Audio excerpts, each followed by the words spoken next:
Would you please like or subscribe or follow? That's About a lot time. of words. So this is Truly News. Please. Yep. Thank you. We're getting tired of waiting. And if you like what you hear, push aside the thought that you figure there's a problem, because I mean there is. Yeah. But go ahead and share it with others, because there are more people out there like us, which should frighten most of humanity. Like, subscribe, follow. This is Truly News. This is your mission. Rock on, bro. This is True, Really News with Scott Combs and Tony Vercanis. All the news you're about to hear is true, Really? as far as you know. Brookville, Ohio. Officers responded to the 200 block of June Place the other day. June, the month of the gods. Apparently, a driver had gone over the curb and collided with the corner of a home on the road. There's a home on the road? That was it, but collided with the corner of a home on the road. Yeah. So only the corner of the home was on the road. Or Yeah. So there wasn't a dead home in the middle of the road. Dead home in the middle of the road. No, it's just written badly, Was and it- I wanted to point that Was it out. stinking to high heaven? Okay. Probably. When officers arrived, they found the driver uninjured. One of the residents, Amanda Brubaker, was sleeping in her room when the driver collided with her wall on the road, supposedly. While no one was injured, the house itself did take some damage. As Well, it one got might collided with, you know? imagine. Well, what was it doing on the road anyway? You know, According to you Brubaker, try to raise the home right. and it wants to play in the street. There are just some houses that will run out to the street. According to Brubaker, the pillar at the corner was knocked crooked, so a replacement pole had to be brought in and hold the roof up. Some patching needs. Did they bring them in from Warsaw, Krakow? I was going to say, my how mother's strong is family he? was probably involved somehow. But Let's see, it was brought in, hold the roof, and some patching needs to be done to make the home weatherproof. Even with these issues, police said the family has not been displaced. I was more worried about my cats, Brubaker said. I definitely thought that they had knocked something over. Wow, them cats can knock over big stuff. those are very muscular. I'm thinking you should probably check those cats for steroids. But then once I realized there was a hole in the wall, all I could think of is, wow, I got to get them steroids away from my cats. Exactly right. Or buy them capes. Yeah, right. Actually, she wanted to get the hole covered so the cats didn't get out. Oh, well, yeah, because after they knocked the hole in the wall, think of what they'd wreak. It'd be carnage. The driver said the sun was in his eyes, causing And the ball hit a rock. I wasn't ready. Police are still investigating. In the meantime, the driver was issued several citations for moving violations. This was not the first time this man had collided with a home in this neighborhood. So all the homes in this neighborhood like to play in the street? Well, back in January 13th, another home was. The driver hit it on Terrace Park Boulevard. So it was nearby. It was on the road. Yeah, what the heck? See, we were at least smart enough when we used to play ball on the road that when we saw a car coming. We just go ahead and move. Yeah, game off. Okay, game back on.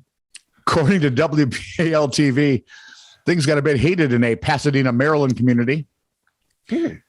As residents waited for their mail, two letter carriers got into a fight in the street. What? Well, Apparently, double dipping from the federal teat is not enough to make you happy anymore. What the heck is going on? I'm guessing one of the mailmen was on the wrong turf. I don't know. Yeah, One witness. A mailman turf war? It was a turf war. One witness. I deliver this block. Yeah. One witness said that one of the mail carriers What do you punched suppose the nicknames of their team are? Where's zip code 55449? Yeah, well, we're the 55448s. the zip codes and the older group, the airmail. Pa Avion, if they're from Canada. If you're old enough to remember airmail, we're sorry. One witness said that one of the mail carriers punched the window on the other one's mail truck, and that one backed up and slammed into the other one like bumper cars.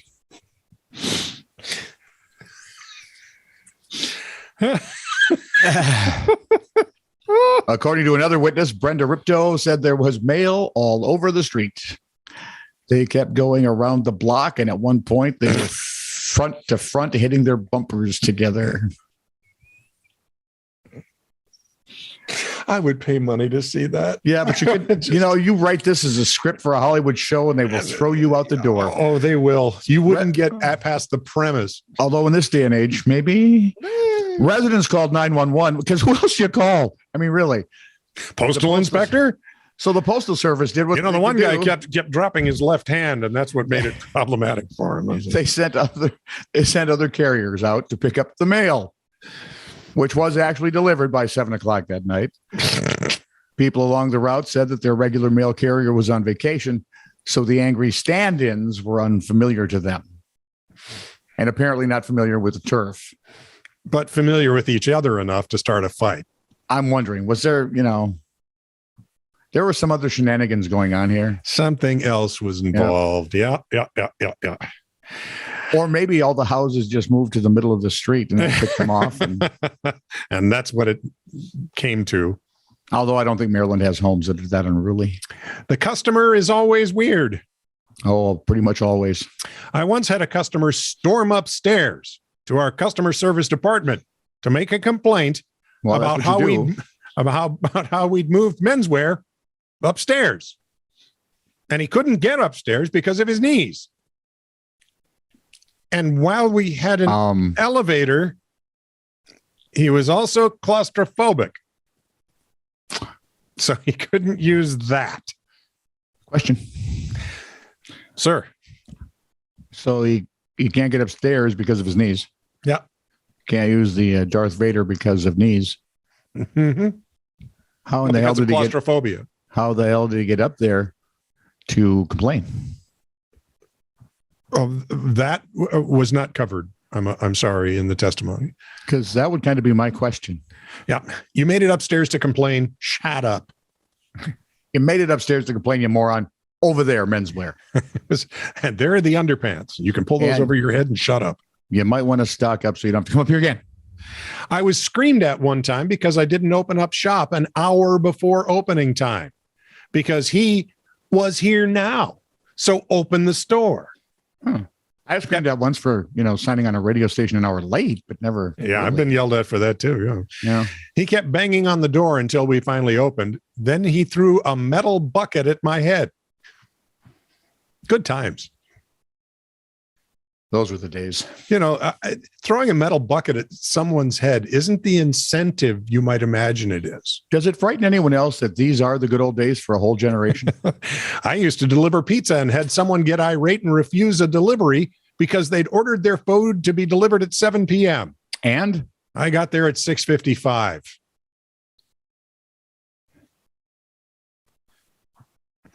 There are no words. We are a stupid species. Just your turn. Close this out well. Orwell, Ohio. Police called the Ashtabula County Sheriff's Office to help them corral a drunk driving suspect in May. Not your typical reckless operator, though, according to the WOIO TV report. Really? 21-year-old Nathan Miller was charged with OVI. Operating a vehicle inebriated? While intoxicated. While intoxicated. Okay. Yeah. Whatever happened to just DUI and DWI? I mean, those were just easier. His vehicle, by the way, was his horse. Well, not really his horse. It was the buggy his horse was pulling on the wrong side of Hague Road. And the horse doesn't know the difference. I've talked to a lot of horses. They don't know their care. left from right. They don't care. No. They know when Wilbur is there, but that's it. Officers were able to get in front of the horse and buggy, but the rig didn't stop. It turns out Miller was passed out a bit there in the driver's seat. Hopefully one of the horses' name was Nellie, because the first thing he yells, "Whoa, Nellie." Well, reporter, and I don't mean Nellie Cordes, so don't even go there. While reporters tried to get control of the horse, she's a great golfer. It crashed into a patrol car. Did you say she was a great gopher? Golfer. Oh, okay. Go ahead. Actually, it was kind of scary. Yeah. She's like number 2 in the world. Yeah. And suddenly she wasn't appearing in tournaments because she had to have emergency surgery on her forearm for a blood clot. Oh, is she okay now? Yep. So for months, she can't play golf, right? Yeah. Or competitive golf. She comes back at the U.S. Open and I think finished in a tie for 8th, which I thought was amazing for your first round out in months. Right. Last week, she lost a tournament in a playoff. And this week, they're all looking at Inji Chun going, what the hell? How did she get to 8 under? Now, where was I? Anyway, I'm a Nelly Corda fan. I get you're a fan of all of the women on the tour. I am. They're fun to watch. And when they give interviews, they don't give you stock, stupid ass cliches. Yep. They asked her, what do you think of Inji Chun's round? Nelly looked at her and goes, I think she must be playing a different course. Somewhere in the tropics where it's warm and not windy. And meantime, the men say, well, if you can't sing the long putts and you can't bring the man in from second, you're not going to win a lot of football games in this league. Exactly. Anyway, where were we? Buggy, wrong side of road, ran into car, passed out driver. Miller was treated for injuries at the scene. Do you suppose he got arrested too? They didn't say. Really? He should try it. You would think driving a buggy under some sort of influence would. Who knows? If you get enough of those, do they take your horse away? Because taking your driver's license doesn't matter. Take the reins. So there you are, riding the horse in front of the buggy because you're an idiot. Which is how you got in this position anyway. This is true, really news. Send email to titr@netradio.network.